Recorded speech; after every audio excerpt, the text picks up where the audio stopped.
Hello and welcome to Connect. I'm your host, Randy Shabilo. On today's show, we'll have Peter Jelinski, the manager of signature events with Prairieland Park, talking about this year's exhibition. And as always, we'd like to connect with you. Email us at rtvsaskatoon@rci.rogers.com. Find us on Facebook at ConnectYXE and catch past interviews on our YouTube channel. We have with us today, Peter Jelinski is the manager of signature events with Prairieland, and happens every year, and this is going into the 141st year. Peter's with us in the studio. Thanks so much for coming down. Thank you for having me. I want to talk about your role and everything that you've been working on, because this is not just something that you put together in a week or two that leads up into one of Saskatchewan's largest events. Talk a bit about what's happening this year. Well, you make a good point. No, it's not something that we put together on the side of our desk or on a matchbook cover. Mm-hmm. We've been working on this since probably early November last year, with grandstand acts, booking midways, talking about activations that we want. We've been planning it that long. It really gets into the swing of things maybe come January, February, but it's been a long time to see this coming, and be sitting here a week away, it's like, oh, finally, And when you have that vision in front of you, we don't know what the weather's going to be like, we don't know about economic situations and cross-border things. What do you look for when you go shopping for some of the acts? You want to keep something familiar? That's a really good question. Yeah. One of the things that we really put emphasis on this year in our philosophical discussions about what the exhibition is and what it means and what it should represent to people is value. And we kept our prices the same for our gates as we did in years as last year, and we looked at ways that we could make our dollar stretch a little bit more so that we could put as much entertainment and as much fun out there to give the people that come value to the show. And so when we go shopping, we look at as much as we can. You always dream for the sky. You want Cirque du Soleil to come and do a whole show for you, but sometimes you can't afford that. So you find adequate and good replacements and shows that are going to draw people and our spectacles, and hopefully something they haven't seen before. I think I appreciate all the work that goes into planning, and then there's the reality of dealing with everything. There's been some significant improvements to the fairgrounds. Yes. In Prairieland over the years. What's happening this year? This year, we really took it upon it. Well, we started out, we made it an effort to go and visit some of the biggest and the best fairs and exhibitions in North America, and we did. We saw, the Texas State Fair is a good example, one of the biggest in the world. And they know how to do things right, and we took a lot of ideas from that, and we wanted to bring it back and bring it to Saskatoon here and show that we're just not a little old fair that happens in a parking lot anymore.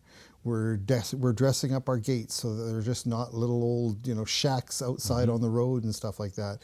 Our washrooms are even getting an upgrade with some beautiful murals that are being put on them. We've got shade sails where we've never had before, that people can actually sit under the shade and just enjoy the day a little bit more. More picnic tables. We a few years ago bought this a large tent with 22,000 feet capacity. We're setting that up, and we're having activities and a place for people to come sit and enjoy the day. One of the things that we heard was people didn't have a place to rest, so we're hoping that we can give them that opportunity and they can stay a little bit longer. We've changed all the gate names this year to, instead of numbers, colors, and they'll be represented by bright colors at each gate. Hopefully people recognize and start naming them after that. And one of the things that I'm really excited about is where our staff parks. We just call it the Expressway, but we're turning into Bourbon Street North, kind of taking the idea of our Mardi Gras parade, which you're very familiar with. Yes. And we're trying to expand on that, and so we're building a little promenade out there with lights and decorations and all that, so you kind of get the feel you're in a little bit more of a Mardi Gras environment when you come to the fair. And so it's all those little things add up together. It really we're hoping that it makes a visual presentation and more enhancing and enticing for people to want to come see. It's not just about the rides, it's not just about the food, and it's not just about the main stage. It's actually going to look very good. We're hoping we're hoping it looks really good, and that helps draw people. I believe that those changes that have been made over the years, and I've attended pretty much every one in my lifetime, but I appreciate what the corporation in Prairieland has done for the city and the province, just making that experience, like you're alluding to. It's more than just the rides and so on, but I do have to ask about the rides. Because, Of course, everybody wants to know about the rides. Me too. Yeah. Do we have anything that's coming that's new, or some familiar ones that we like to see So back? we've got this year. We got our notification. There's going to be 41 rides. There's a couple new ones that have never been here before.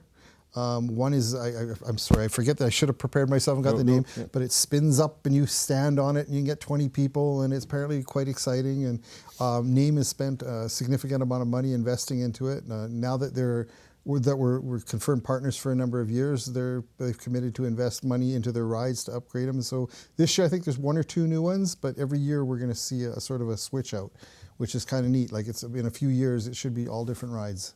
That's the goal here with both of us. Yeah.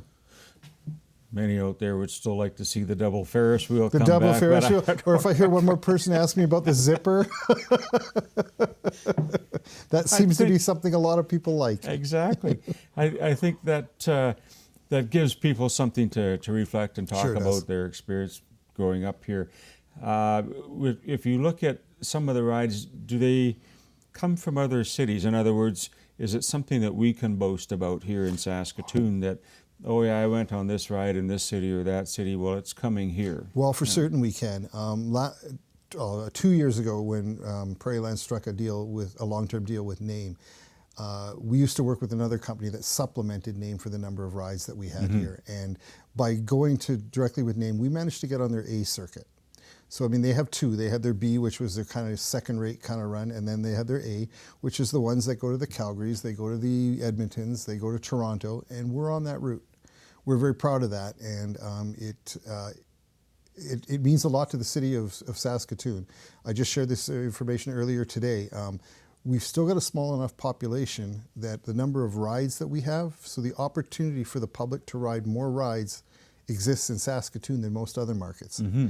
We were showing some numbers by NAME earlier this year, and Calgary's maybe about 7 to 8 rides. We're well over 12 rides per person they're taking advantage of. So I mean, it is a big deal to us to have this company here and the number of rides that we have available to them. Do you set targets for attendance? I guess you must have a budget that you would like to see, and of course need to see. What do you envision happening this year compared to last year? Because we have had some fluctuations. So we have had some fluctuations. Last year we were very, very lucky. We expanded to 8 days, which we're again 8 days again this year.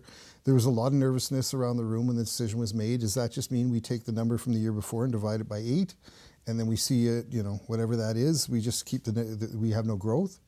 We were very proud last year that we took our 6 days and we added 2 extra days onto it of growth. That's right. So it was significant, and we're hoping to see that again, plus even some more growth. We're hoping more people take advantage of the opportunity to come this year. But we were very pleased last year. I mean, it was a bit of a dart against the wall. We didn't know what was going to happen, but in the end, City of Saskatoon, the province of Saskatchewan stepped up, and they made us a successful event. I know we always, I guess as volunteers there, I am one and a member, but we look for positive weather stories. You don't have to say it, I'll say it.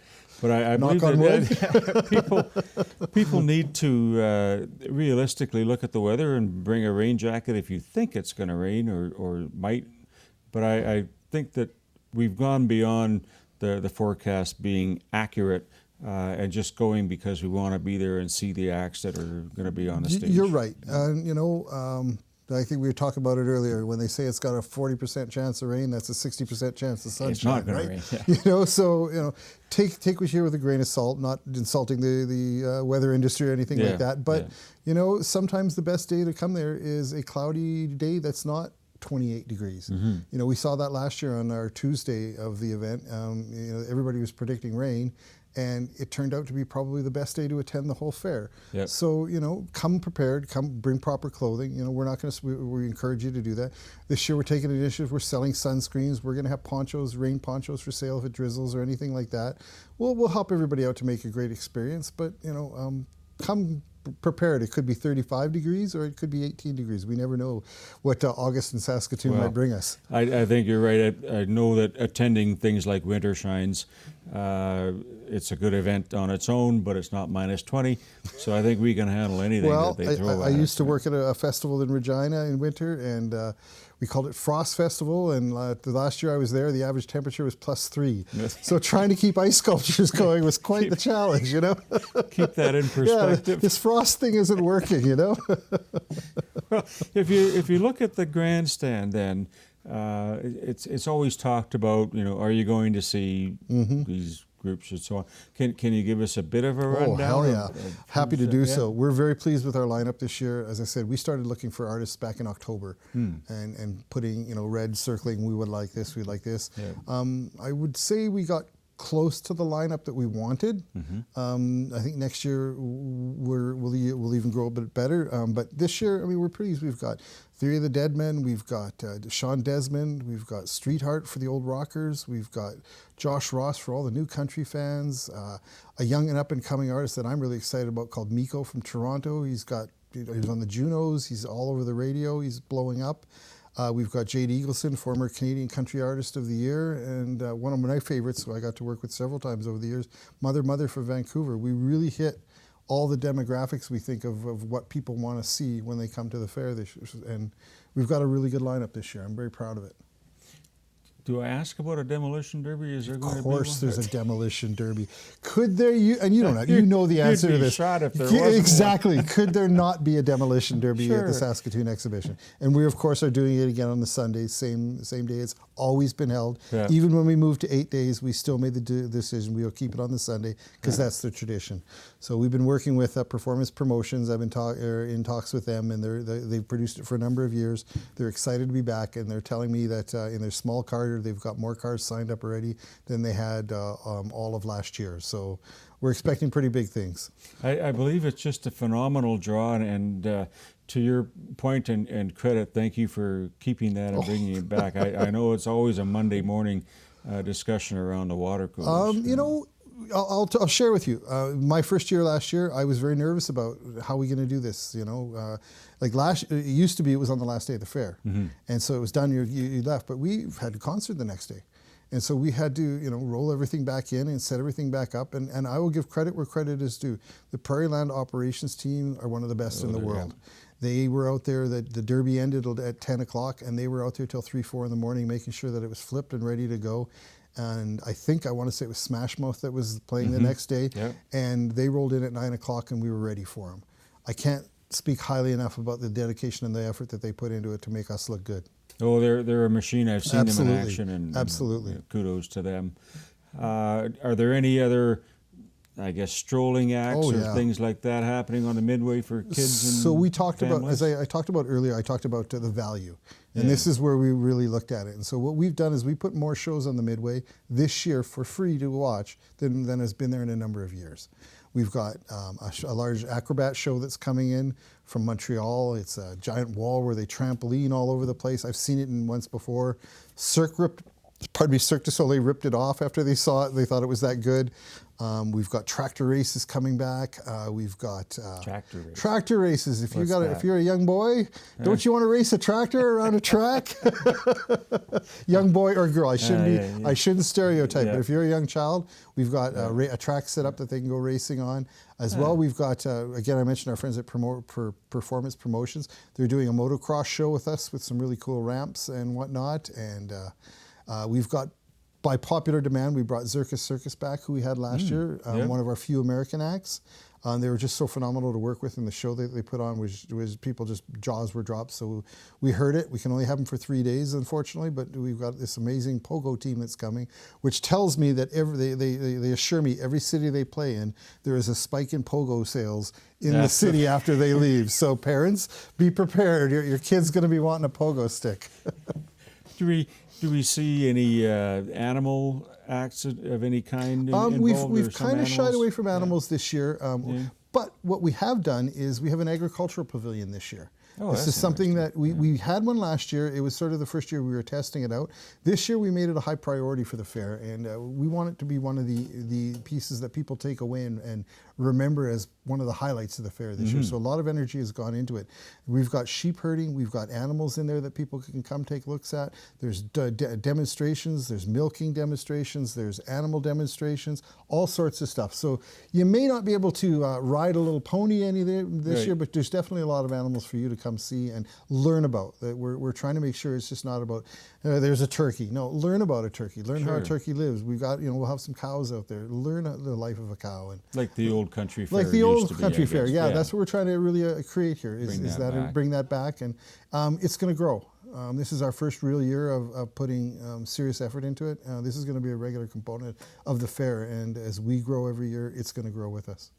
Are there any advanced ticket sales at discounts or anything like that where we Sure can buy that? Sure are. We've got a great partnership with Circle K right now, and you can get your super passes there for, I believe it's $61. That gets you into the gate, and that gets you all-day riding for a full day, which is a phenomenal rate. Yeah.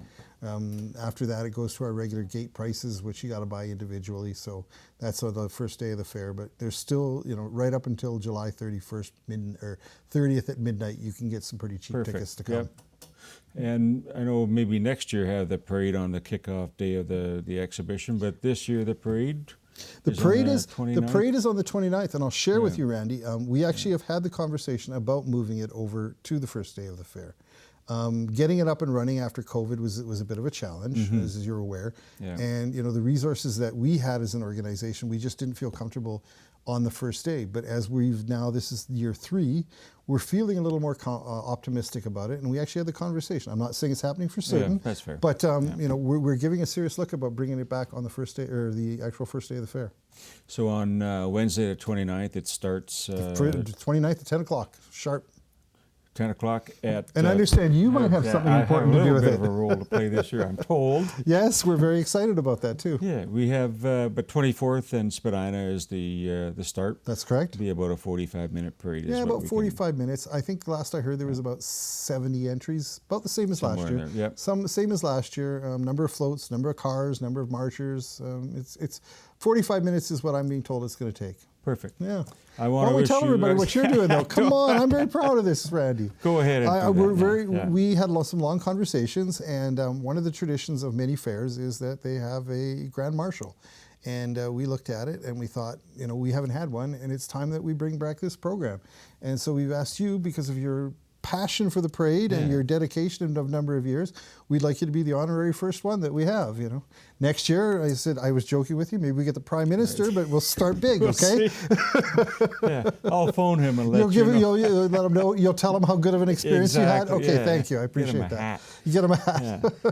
No, I find it just a tremendous honor, and really pleased that'll be my 40th year. We were pleased when you said yes. You took a little bit to get back and make that yes, but when you did, I'll be honest, I jumped. He said he'll do it. He said he'll do it. We were quite happy about that. I'm so happy for the Prairieland group and all of the staff, and thank you on behalf of the community for coming back and my pleasure. Bringing that escape, if you will, for That's a many great of way our of residents. That's a great way of putting it. Like we say, please come have fun, but we want you to come and leave with some good memories. Perfect. That's the big thing. That's why we're there. We create memories. Good luck with the fair this year. Thank you. And we'll see you there. My pleasure. Thank you. Thank you. That's our show for today. I'd like to thank our guest, Peter Jelinski from Prairieland Park. I want to thank all of you for watching. I'm your host, Randy Shabila. We'll see you next time on Connect.